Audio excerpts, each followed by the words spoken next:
The first time Xerax heard about humans, he was told they were a biological impossibility. The second time, he was informed they were classified as a Level 12 hazard species. Now, watching the emergency exploration and rescue vessel Relentless dock with the Calaran mining outpost, Xerax couldn't help but feel his primary respiratory sacs constrict with anxiety. "Remarkable, aren't they?"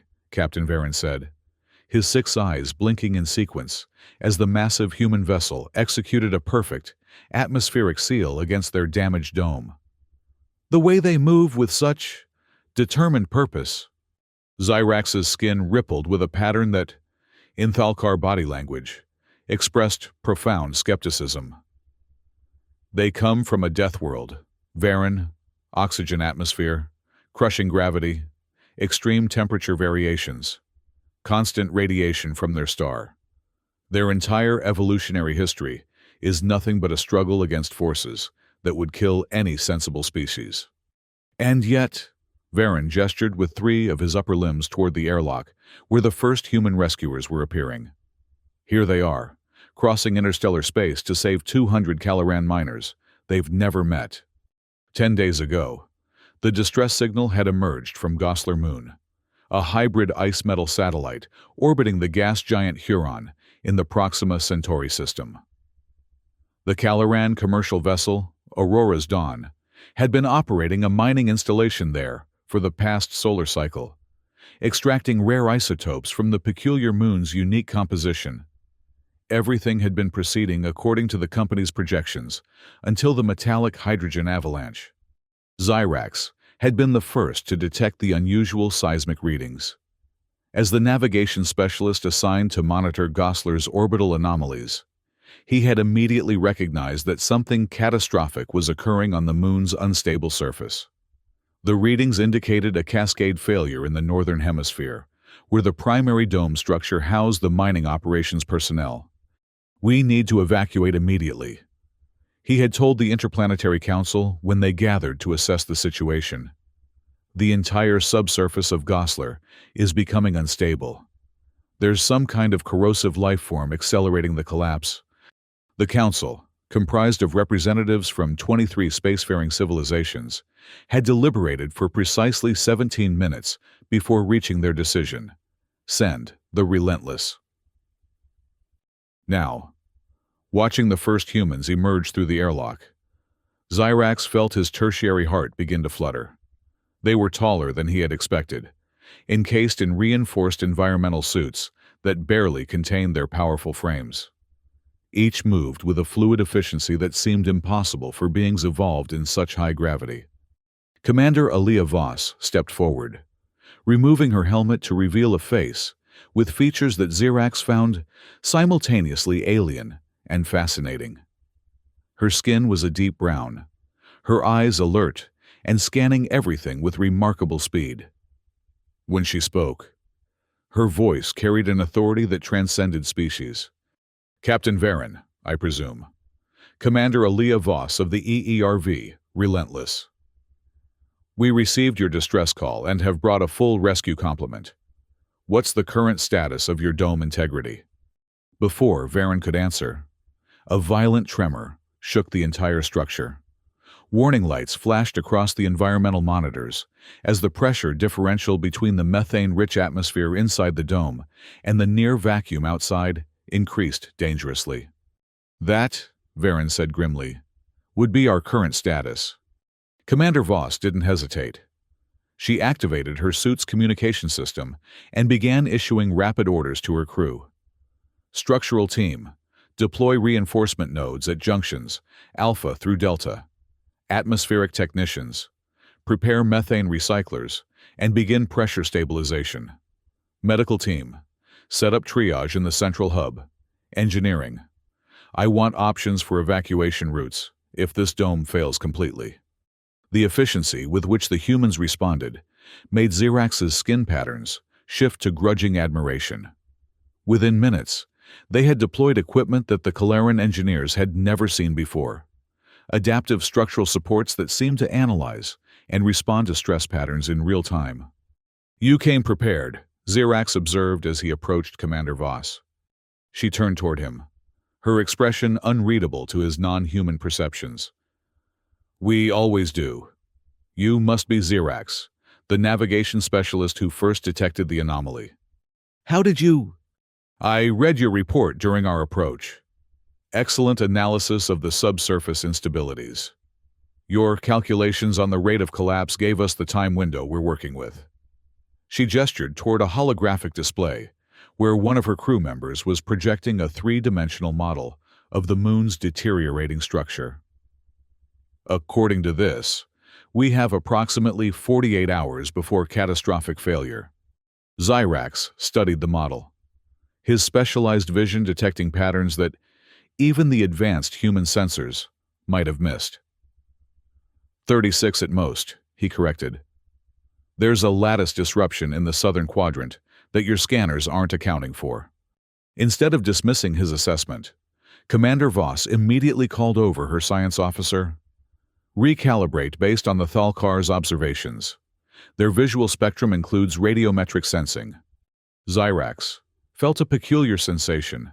Respect, perhaps, though he still maintained his reservations. "Commander, with all due respect, I'm not convinced your team is the right choice for this operation. The Kalaran physiology is particularly vulnerable to oxygen contamination. Even a small leak from your environmental systems could be catastrophic." Voss looked at him directly, her dark eyes unflinching. "Specialist Xerax, every member of my crew has undergone complete biohazard isolation training.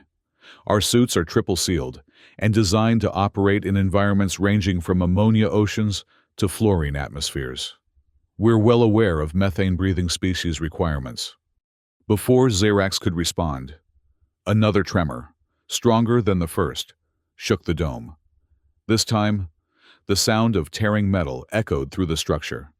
"Breach in Sector 7, a human technician shouted. "Methane venting at critical rates." Commander Voss was already moving. "SEAL team to Sector 7. Bring emergency patches and pressure regulators." She turned to Xerax. "I need the shortest route through maintenance tunnels to reach that sector." For a moment, Xerax hesitated. These were humans, Deathworlders, beings whose very biochemistry was toxic to his species. Yet they had come without hesitation when called. They were risking their lives for strangers. "Follow me," he said finally. "There's a maintenance shaft that connects directly to Sector 7. It's narrow but should accommodate your suits." As they raced through the increasingly unstable dome, Xerax found himself impressed by the humans' adaptability. They moved with surprising grace despite their bulky environmental suits, adjusting instantly to the changing gravity as the moon's instability affected local fields. They reached the maintenance shaft, a narrow tube barely wide enough for the humans to crawl through. Commander Voss didn't hesitate, entering first and moving with practiced efficiency. The structural supports in this sector were never designed for this kind of stress, Xerax explained as they progressed. The original surveys indicated stable bedrock, but clearly, something has changed.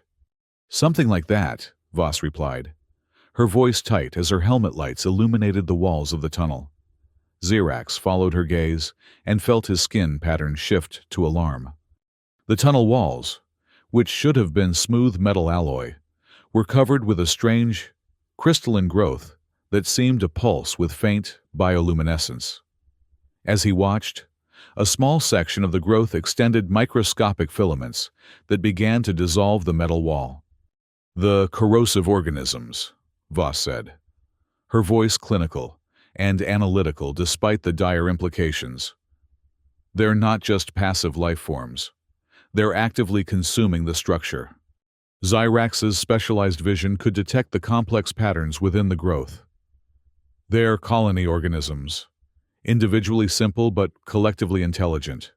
They're targeting high metal content areas first, which means they'll go after our environmental systems next," Voss concluded. "The air recyclers have the highest concentration of rare metals." They emerged into Sector 7 to find chaos. A breach nearly 2 meters wide had opened in the dome's outer shell, and the precious methane atmosphere was escaping into space. 3 human technicians were already at work, deploying an emergency patch system that formed an instant seal against the rupture. Captain Varen appeared from an adjacent corridor, his movements showing signs of physical distress. We've evacuated all non-essential personnel to the central hub, 217 individuals, including 54 requiring specialized breathing assistance. Commander Voss nodded. My medical team will prioritize those cases. What about your critical systems? Life support? Power generation?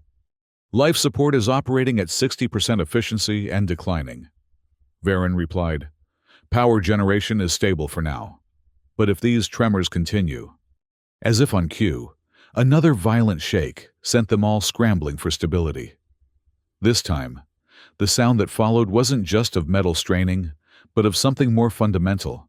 The moon itself was beginning to break apart. We need to accelerate evacuation, Voss declared. The Relentless can accommodate all your people, but we need to move now. Xyrax found himself shaking his head before he fully processed why. The transit corridors between here and your ship are too unstable. We'd lose half the population before we reached your airlocks. Then we stabilize the corridors, Voss countered. My engineers can deploy temporary support structures. It won't be enough, Xyrax insisted. The molecular integrity of the entire moon is compromised. These aren't just tremors. They're the death throes of Goslar itself. For the first time, Voss looked uncertain. You're saying the entire moon is going to disintegrate? Within 36 hours, yes. And these dome structures will go much sooner. Captain Varen's multifaceted eyes reflected the emergency lighting in a display of profound concern. We have too many injured to move quickly, and nowhere safe to move them to. Commander Voss stood silent for exactly 3 seconds. Xyrax counted, before her posture shifted to what he would later recognize as pure human determination. Then we don't move them, she said. We bring the ship to them. Both Xyrax and Varen stared at her. The Relentless has an emergency dome deployment system, she explained. It's designed to create temporary habitats on hostile worlds. If we can clear enough space in the central hub, we can extend our ship's environmental envelope directly into this structure. Create a ship-to-ship transfer zone with controlled atmosphere. That's never been attempted with methane-breathing species, Xyrax pointed out. There's a first time for everything, Voss replied, with a gesture that might have been a smile. And today seems like a good day for innovation. As they made their way back toward the central hub, Xyrax found his estimation of the humans undergoing a significant revision. Their reputation as dangerous was certainly deserved, but perhaps not in the way he had originally understood. They were dangerous because they refused to accept limitations. They confronted impossible situations with an almost irrational confidence. The central hub was transformed when they arrived. Human medical technicians had established a sophisticated triage system, treating the most severely affected Calorans with technologies that Xyrax had never seen before. Atmospheric specialists had deployed portable methane purifiers that were actually improving air quality, despite the ongoing leaks. Commander Voss immediately began coordinating with her ship. I need the dome deployment team ready to execute as soon as we clear the central section. Engineering. Calculate the minimum safe distance for the Relentless to maintain structural integrity, while extending the environmental envelope. Captain Varen approached her, his movements betraying his growing fatigue. Commander, I cannot express our gratitude adequately. You and your crew have already exceeded any reasonable expectation of assistance. Voss waved away his thanks. We haven't gotten your people to safety yet, Captain. Save the gratitude for when we're all sharing drinks on a stable planet. Another tremor, the strongest yet, interrupted their conversation.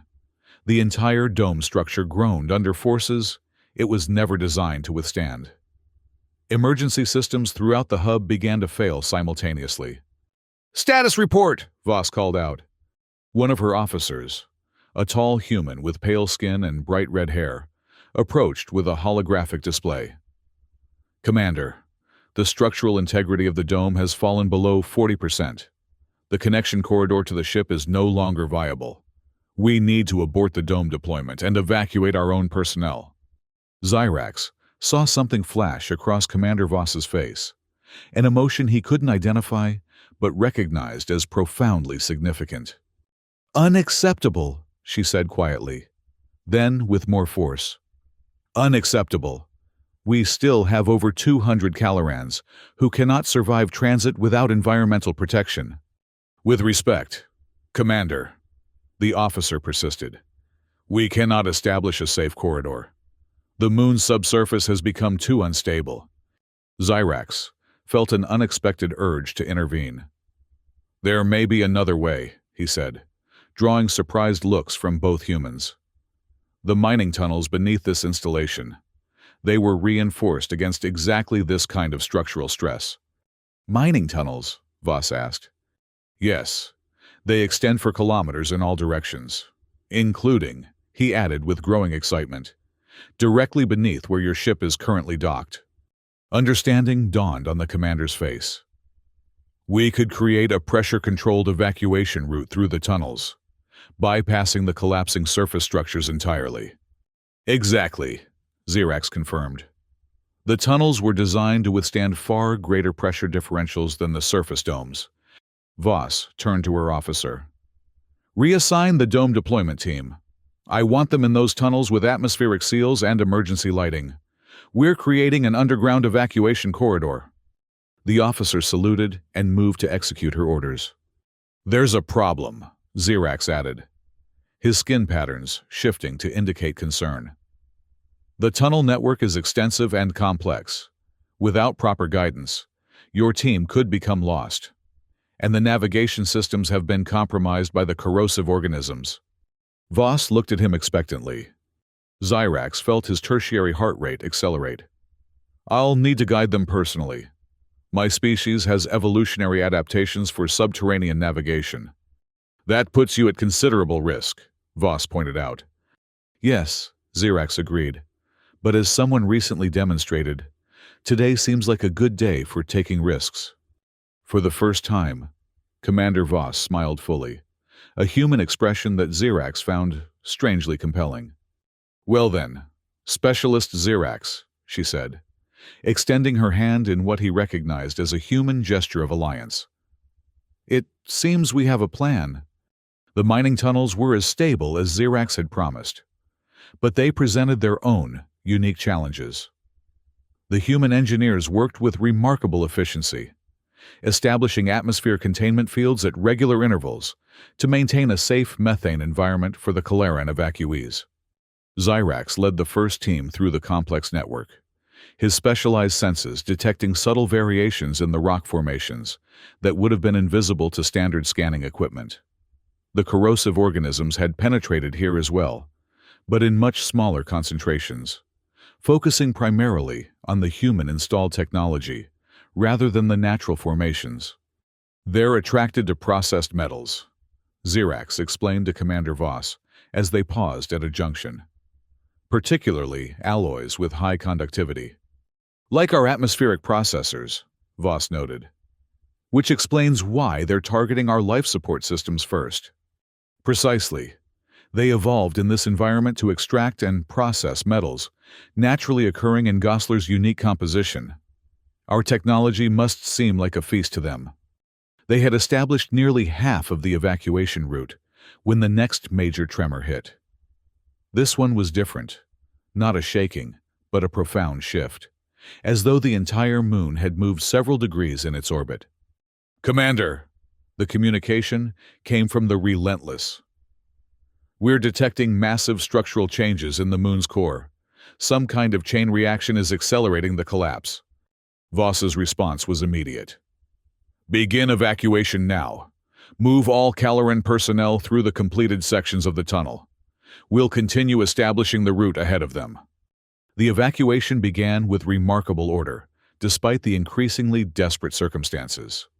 Human crew members assisted the weakened Calarans through the tunnels, maintaining careful environmental controls to prevent oxygen contamination.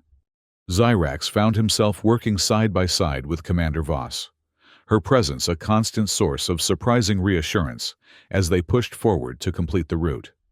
They had nearly reached the final junction that would connect to the Relentless when disaster struck.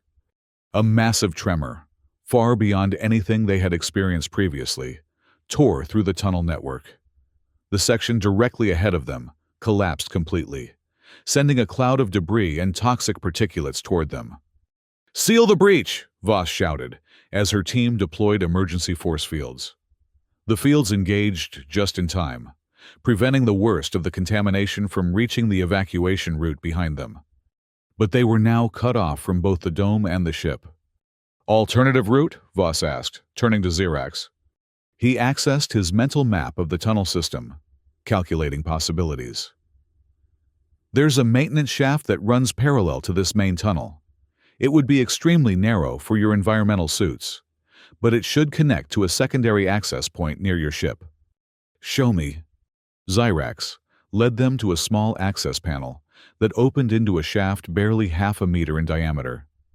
Even for his slender Thalkar physique, it would be a tight fit. For the humans in their bulky environmental suits, it seemed impossible. Commander Voss studied the opening, then began removing components of her suit. "What are you doing?" Xerax asked, alarmed. "Lightening the load," she replied matter-of-factly. "The basic suit will still protect me from the worst of the methane exposure, and the reduced bulk will allow me to navigate the shaft." "Commander, the methane concentration here is nearly 90%. Even brief exposure could cause permanent damage to your respiratory system." Voss continued removing the outer layers of her protection. "Then I'll have to move quickly, won't I?" Before Xerax could protest further, one of the human engineers approached with urgent news.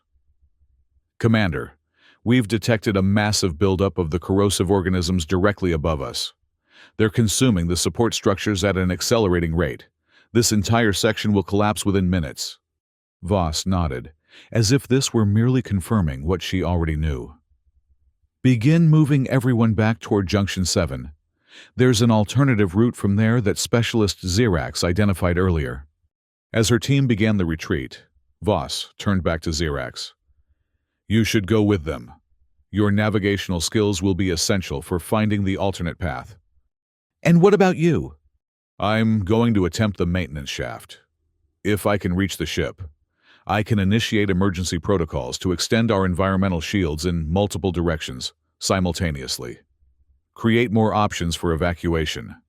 Xerax felt his skin pattern shift to a complex emotion he had never experienced before, a mixture of admiration and profound concern.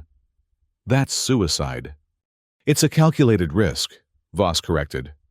"And calculated risks are something of a specialty for Deathworlders like me." Before Xerax could respond, she had stripped down to her base environmental layer and was already entering the narrow shaft. He watched in disbelief as she contorted her body to fit through the impossibly small space, moving with determination despite the obvious discomfort. "Commander," he called after her, "the methane. How will you breathe?" Her voice came back, already sounding strained. "Very carefully." Then she was gone, disappeared into the darkness of the maintenance shaft. Xerax stood frozen for precisely 3.7 seconds before making his decision. Ignoring the calls of the retreating human team, he entered the shaft behind Commander Voss. The passage was even more constricted than it had appeared. Xerax's flexible Thalkar physiology allowed him to navigate it more easily than the human commander. But even so, he found himself struggling to move efficiently. Ahead, he could hear Voss's labored breathing, a concerning sound that indicated the methane was already affecting her. "Commander," he called out, "wait. Your oxygen levels—" "Keep moving," came the strained reply. "Almost there." They had progressed perhaps 30 meters when Xerax's specialized senses detected a new danger. The corrosive organisms had infiltrated this shaft as well, concentrated at a junction ahead where critical support structures intersected. "Commander, stop!" he called out urgently. "The organism colony. It's directly in your path." But either she didn't hear him or couldn't stop. Xerax increased his pace, his body contorting painfully as he pushed through the narrowest sections of the shaft. He emerged into a slightly wider junction, just in time to see Commander Voss encounter the pulsing mass of the colony organism. The sight was horrifying. The organism had grown to cover the entire forward section of the shaft, its crystalline structures gleaming with bioluminescent hunger. As Voss approached, tendrils of the colony extended toward her, attracted to the metal components still present in her base suit. Without hesitation, Voss removed her helmet completely, exposing herself fully to the methane atmosphere. Xerax's respiratory sacs constricted in sympathetic pain, knowing what that exposure must feel like to oxygen-breathing lungs. But he understood her strategy immediately. Without the metal components of her helmet, she presented a less attractive target to the organism. She began to edge around the colony, her movements growing increasingly unsteady as oxygen deprivation set in. She was nearly past when a section of the shaft above her gave way, caught in the organism's dissolving embrace. The metal panel fell directly toward her unprotected head. Xerax moved without conscious thought. His Thalkar reflexes, evolved for precision navigation through complex stellar phenomena, calculated the trajectory perfectly. He launched himself forward, intercepting the falling panel before it could strike Commander Voss. The impact sent pain radiating through his upper appendages, but he maintained his position, creating a barrier between Voss and the spreading corrosion. "Go!" he urged her. "The ship access point is just ahead." Voss looked back at him, her eyes watering from methane exposure, her skin taking on a dangerous bluish tint. For a moment, Xerax thought she might refuse, might insist on trying to help him first. But her training and mission focus prevailed. She nodded once and continued forward, disappearing around the bend in the shaft. Xerax felt the corrosive organism beginning to attack his protective clothing. The sensation was like thousands of tiny pinpricks against his sensitive skin. He knew he couldn't maintain his position much longer. With a final effort, he pushed away from the colony and moved backward, retreating the way they had come.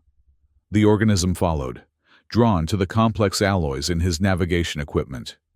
He needed to divert it, to prevent it from pursuing Voss or spreading back toward the evacuation route. An idea formed in his mind. Dangerous, possibly suicidal, but with a high probability of success. He accessed the emergency kit attached to his utility belt and withdrew a small thermite charge. These charges were standard equipment for navigation specialists, used to clear debris from sensor arrays or create emergency signal beacons. Xerax set the charge for delayed detonation, placed it directly against the largest concentration of the colony organism, and began moving as quickly as possible back through the shaft. He had traversed perhaps 20 meters when the charge detonated. The thermite burned at over 2,500 degrees Celsius, instantly incinerating the organism colony and a significant portion of the surrounding shaft. The shockwave propelled Xerax forward with bruising force, but also sealed the passage behind him, preventing the fire from spreading. When he finally emerged back into the main tunnel, he found the human rescue team waiting, their expressions shifting from concern to relief as they saw him. Specialist Xerax." One of the human engineers rushed forward to assist him. "We thought you were lost. Where is Commander Voss?" Xerax's skin patterns rippled with uncertainty. "She continued through the maintenance shaft, attempting to reach your ship." He hesitated, recalling the commander's condition when he'd last seen her. She removed her helmet to avoid the corrosive organism. The methane exposure was significant. The humans exchanged glances that Xerax couldn't interpret, but recognized as serious. "We need to proceed with the evacuation," he continued. "The commander's sacrifice will be meaningless if we fail to get your people and the Calorans to safety." The ranking human officer nodded grimly. "Agreed. Junction 7, as the commander ordered. Can you lead us?" "Yes," Xerax said, finding new determination in his voice. "Follow me." The alternative route proved more challenging than anticipated. The moon's accelerating disintegration created new obstacles with each passing minute. Gravity fluctuations made movement unpredictable, and atmospheric venting created dangerous pressure differentials throughout the tunnel network. Despite these challenges, they managed to evacuate nearly half of the Caloran population to the Relentless before another major structural failure blocked their path. Trapped between collapses, with the remaining Calarans growing increasingly distressed from environmental degradation, Xyrax felt something he had rarely experienced: genuine despair. Then, just as their options seemed exhausted, the communication system crackled to life. "Rescue team, this is Relentless Actual." The voice was weak, hoarse, but unmistakably Commander Voss's. "We've established emergency protocols, extending environmental shields to your position. Stand by." Moments later, a shimmering field of energy began to penetrate the rock walls around them, creating a tunnel of stable atmosphere that extended back toward the ship. The field adjusted automatically to maintain methane composition suitable for Caloran physiology, while neutralizing the corrosive organisms on contact. The evacuation resumed with renewed urgency. As the last groups of Calorans made their way through the energy tunnel, Xyrax found himself drawn toward the ship, toward the commander who had defied all his expectations of what humans, of what any species, was capable of achieving. He found her in the Relentless medical bay, surrounded by concerned human physicians. Her skin had taken on an alarming gray pallor, and oxygen delivery systems were attached to her respiratory passages. Despite her obvious distress, she managed a weak gesture that Xyrax interpreted as recognition when she saw him. "The evacuation?" she asked, her voice barely audible. "Nearly complete," Xyrax reported. "Your environmental tunnel was impressive engineering." A ghost of a smile crossed her face. "Standard equipment for Deathworlders." One of the physicians approached, his expression concerned. "Commander, you need to rest. The methane exposure caused significant damage to your alveolar tissue. We've initiated regenerative protocols, but recovery will take time." Voss ignored him, focusing instead on Xyrax. "The thermite. Smart thinking." Xyrax felt his skin patterns shift to surprise. "You knew." "Monitored your comm signal. Heard the detonation." Her breathing seemed to require enormous effort. "Good. Tactical. Thinking." Before Xyrax could respond, alarms began sounding throughout the ship. A human officer rushed into the medical bay. "Commander, the moon's structural integrity has reached critical failure. Complete collapse imminent." Voss attempted to rise, but her body betrayed her. She looked to Xyrax, and in that moment, a silent understanding passed between them. "Specialist Xyrax," she said, her voice somehow stronger despite her condition. "You have better understanding of Gosler's gravitational anomalies than anyone on this ship. I am temporarily transferring navigational authority to you." The human officers looked startled, but none objected. Xyrax felt the weight of responsibility settle over him, not just for the Relentless and its human crew, but for the Calaran refugees now depending on them for survival. "Get us out of here," Voss managed before the physicians insisted on resuming her treatment. Xyrax followed the officers to the bridge, where he was given access to the ship's advanced navigational systems. The displays confirmed his worst fears. Gosler Moon was entering its final phase of disintegration. Massive chunks of its surface were already breaking away, creating a debris field that would soon make escape impossible. "Conventional departure vectors are compromised," he informed the bridge crew. "We need to utilize the gravitational interference pattern created by the moon's collapse." The human helmsman looked dubious. "Ride the shockwave in these conditions?" "Not ride it," Xyrax corrected. "Anticipate it. There will be a moment, approximately 47 seconds after catastrophic core failure, when the gravitational waves will form a momentary corridor of minimal resistance. If we position correctly and time our acceleration precisely, we can use that corridor to clear the debris field. The humans exchanged glances. Then the ranking officer nodded. Make it happen. Zyrax's appendages moved across the human interface with surprising ease. He input calculations faster than the ship's computers could process them, drawing on his evolutionary adaptations for stellar navigation. The ship maneuvered into position, just as Gosler's core began its final collapse. Stand by for acceleration on my mark, Zyrax announced, his attention fixed on the gravitational fluctuations that only his specialized senses could fully perceive. 3, 2, 1, mark. The Relentless surged forward, its engines pushing to maximum capacity. Around them, Gosler Moon disintegrated completely, massive fragments of ice and metal hurtling in all directions. For a terrifying moment, it seemed they wouldn't clear the debris field in time. Then they were through, emerging into the clear space beyond the moon's former orbit. Behind them, the remnants of Gosler continued to disperse, some fragments beginning the long fall into the gas giant Huron's crushing atmosphere. A spontaneous cheer erupted from the human crew. Zyrax felt his skin patterns shift to an emotion he rarely experienced: pure exhilaration. When he returned to the medical bay hours later, he found Commander Voss conscious and significantly improved. The remarkable human medical technology had already begun repairing the damage to her respiratory system. That was some impressive navigation, specialist, she said as he approached. Her voice was still hoarse, but much stronger than before. The crew tells me you calculated a path no human navigator would have even attempted.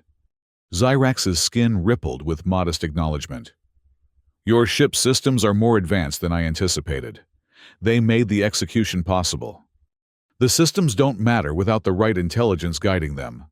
She studied him with an intensity that made his tertiary heart flutter again. You know, we have an opening for a navigation specialist on the Relentless. Our previous officer accepted a teaching position at the academy. Zyrax stared at her, unable to process the implication immediately. You're offering me a position on a human vessel? On an interplanetary emergency response vessel, she corrected. One that happens to be crewed primarily by humans. Yes, but our mission is to assist all species in the Proxima Centauri system. I'm not sure what to say. Say yes, Voss suggested with a smile. Deathworlders could use more friends who understand the finer points of methane-breathing species. Before Zyrax could respond, Captain Varen entered the medical bay. The Caloran officer looked exhausted, but relieved. Commander Voss, he said, approaching her bed. I've come to personally thank you and your crew. All 183 of my people survived the evacuation. The Calaran High Council has already issued a formal commendation for the Relentless and its crew. We were just doing our job, Captain, Voss replied. But I appreciate the recognition. You did far more than your job, Varen insisted. You risked your life in ways that defy rational explanation. My species will not forget this debt.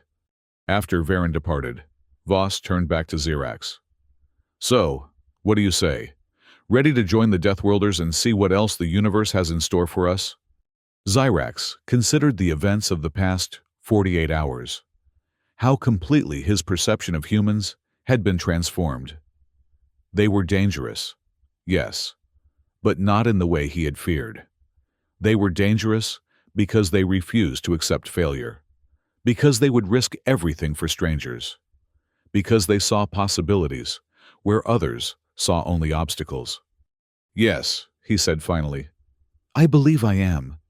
3 months later, the EERV, Relentless, received another distress call, this time from a remote research outpost on the ice moon, Vega III. As the ship changed course to respond, Navigator Zyrax took his position on the bridge beside Commander Voss, whose recovery was now complete. Dangerous situation, he asked, his skin patterns showing anticipation rather than anxiety. Extremely, Voss confirmed with a smile that Xerax had come to recognize as the uniquely human expression of joyful determination. But nothing the most dangerous species in the galaxy can't handle. As the Relentless accelerated toward their next rescue mission, Xerax reflected on the message that now seemed to define his new purpose. When they call for help, we don't just send aid, we send the most dangerous humans alive to conquer death itself. And sometimes, he thought with pride, we send a Thalkar navigator to guide them there.